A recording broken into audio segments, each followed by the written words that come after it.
So, um, the gospel or the message, I should say, that we have preached and we hear and have been conditioned to within our culture is not built for transformation. See, the gospel, the good news, is built for transformation. Romans 1:16, for I'm not ashamed of the gospel, for it is the power of God. The gospel is the power of God for salvation. That's transformation. But what we have cultured here mostly is behavioral modification. What is behavioral modification? What does it mean? It means to change the way that you act. Watch this. Change the way that you act. How do you do that?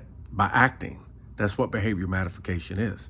Change the way that you're acting by acting. So when you change the way that you act by acting, that is not transformation. There used to be a cartoon show years ago that also became a movie called Transformers. And when they would transform, these robots would completely transform their whole body to where they literally became something else. So what does transformation look like? Transformation looks like a caterpillar that goes into a cocoon and comes out as a butterfly. That is transformation.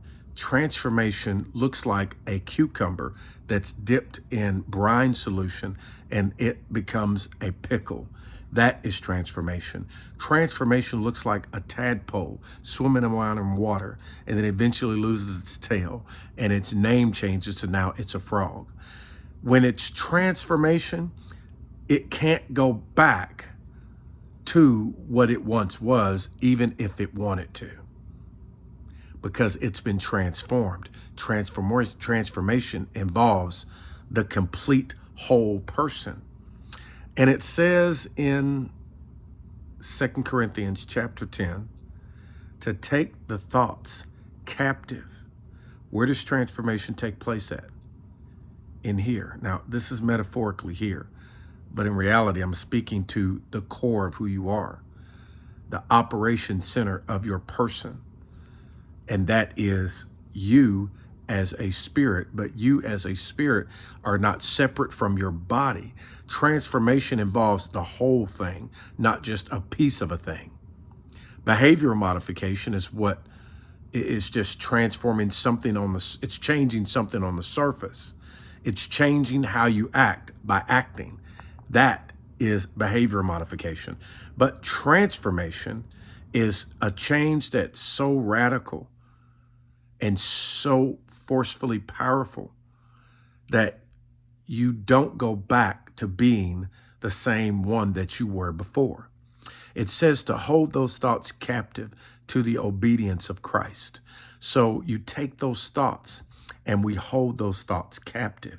In other words, we submerge all thoughts that are contrary to the nature of God, Yahweh Elohim. How do we know the nature of Yahweh Elohim? It's Jesus. Jesus is the nature of Yahweh Elohim. Do you understand that? Like, the God that we serve is powerful and there's nothing that's impossible. Now, here's the thing. We talk about the nothing that's impossible, and many times our nothing that's impossible for God starts with something external, something out here, something that we've never seen before. But what about this? What about the God who nothing is too hard for, nothing is impossible for? Being one God could take his very essence of his nature. Like God's like, listen, the core of who I am. And this God is so big, but how is this God going to reveal who that God is upon that God's own creation? How's the Spirit of the Lord going to do that? By taking the very essence and core of who he is, his heart, the heart of the Spirit. The heart of the Spirit takes the Spirit, that heart of the Spirit, still remaining alive, but now I'm going to place and over here and placed over here, still be connected and will still operate and function like and as me, because it will be the very core essence of who I am. What does transformation look like? Transformation is a transforming of the whole, not just a piece. It's not behavioral modification.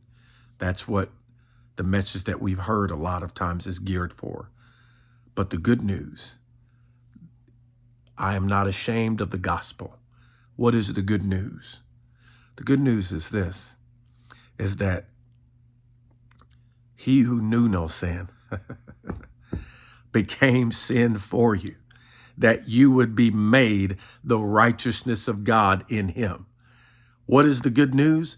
Wake up to that reality that he who knew no sin, that's Jesus, became sin for us, that's us, that we would be made, that's us again, the righteousness of God, that's in Christ. So the righteousness, the right standing, the justice, the equality, the equity of God, we became that because he who knew no separation, no darkness, no evil, he who knew none of that became that. How did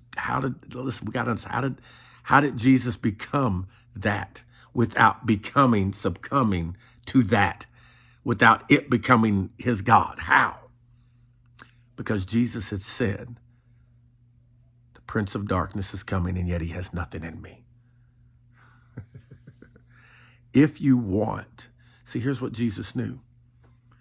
Jesus laid down his life, his whole life, to bear the name of Yahweh Elohim.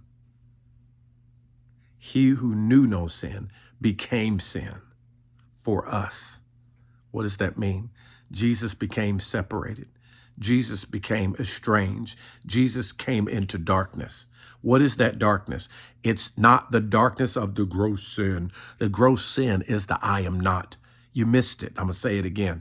The gross sin is the I am not. I'm going to say it again. The gross sin is, watch this now, the I am not. It is, listen to me. It is when they were in the garden and they said, I'm going to partake of that tree because there's something missing from us that isn't like God. And I have to do this to become like God, like my creator. They were already like their creator. So what is the darkness?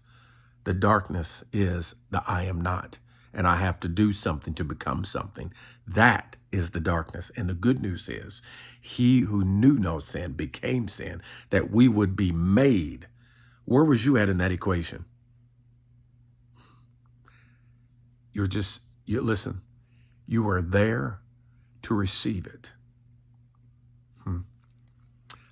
I believe if we didn't have to be there for Jesus' work to be accomplished, what makes you think that there's something you have to do to get in? Jesus brought you in. Jesus came into you. He who knew no sin became sin, that we would be made,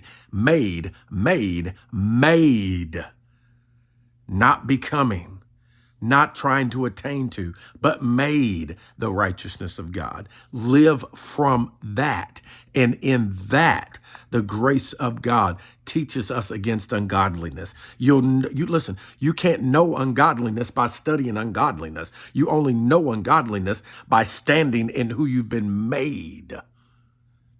Where were you in the beginning of creation? Did you not learn anything from Job? Where were you at? You know what that book is about? It's about, look at all that I accomplished. You have nothing to do with it. Let me tell this real quick short story. So when Jesus was baptized, a voice from heaven said, "This is my beloved son in whom I'm well pleased." In Jewish culture, it was customary for the father to say to the eldest son when they had reached and attained a certain age, and of that age, they knew that this son of mine can now handle and take over my family business and function in my name as me, making decisions as me. I might not be getting the very details of the story, but the crux of it is this.